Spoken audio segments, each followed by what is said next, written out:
Hello, my name is Dr. Sarah Modi and I'm an educational psychologist and wellbeing practitioner working for Northamptonshire County Council. I hope you've had the chance to check out the first 3 videos where myself and my colleague Dr. Kirsten Kravchik talk about the first 3 steps of emotion coaching.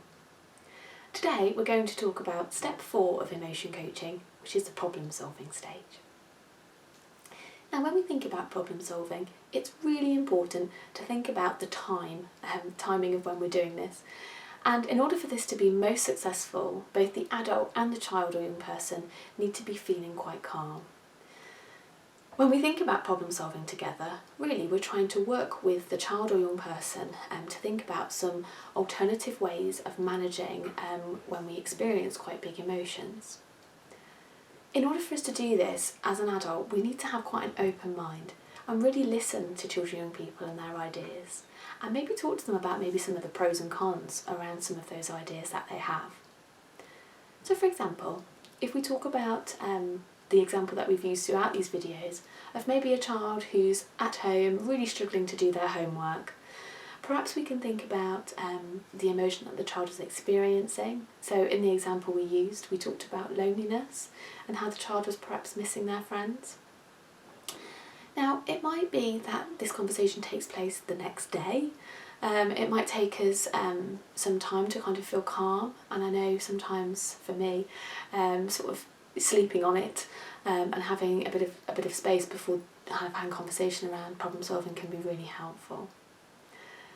So if we think about that example, what we might want to think about is what that conversation might look like. So for example, the next day I might say something like, I know we had a conversation yesterday about when you were finding it really difficult to complete your homework. And I know once we unpicked it a little bit, it sounded like you were really missing your friends and that maybe you were feeling a little bit lonely. I'm wondering if when you're feeling lonely again, I wonder what we could do to help you. What could we do together, but also what could you do to help yourself? And this can be really empowering for children and people, and they start to think about some alternative ways of managing some of their really big feelings. Now it might be that the child suggests, well, if I'm feeling lonely, perhaps I'll go and see my friends. Now that might not be possible. Particularly thinking about the current situation, but also thinking about perhaps a friend's sick, perhaps a friend lives far away, or you're not able for some reason to go and see them in person. Maybe you'd help the child then to start to think about, okay, so what else could we do? If we weren't able to see them in person, what's another way that we could still stay connected?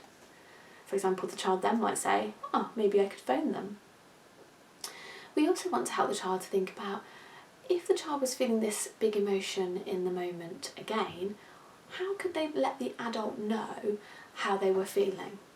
So one example might be, we might be suggesting that for some children and people, they might be able to say to a grown-up, do you know what, I'm feeling really lonely at the moment. And then maybe you could have a conversation with the child around, well, if you told me that you were feeling really lonely, I might say, gosh, I'm so sorry that you're feeling lonely today. Let's have a cuddle. And then maybe I might say something like, do you want to come and stand next to me while I make dinner? And then after that, maybe then we could go and read your favourite bedtime story. Because in reality, as adults, we're not always able to implement the ideas that children have immediately. But there's ways in which we can still receive them and let them know that we've heard them and that we're taking their views seriously, whilst also trying to set some sort of limits around what things are sort of practical and what things are not, particularly in that moment.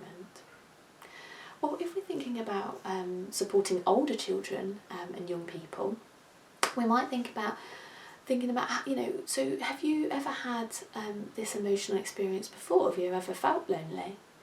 Okay, and how have you managed that previously?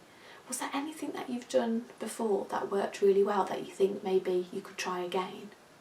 Or if not, maybe the adult and the young person work together to think about some ideas.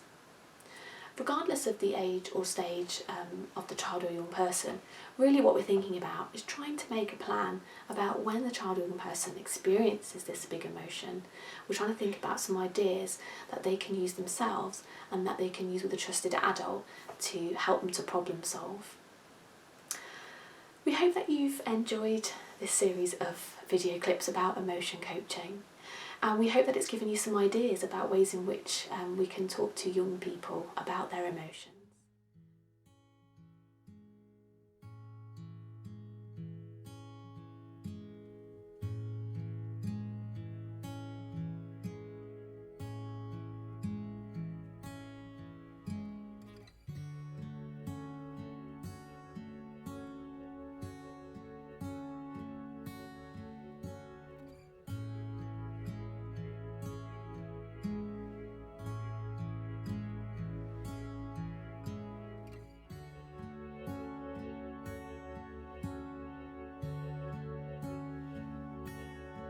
In our work, Kirsten and I have found that emotion coaching can be a really effective communication tool when supporting very young children, school-age children, teenagers and adults.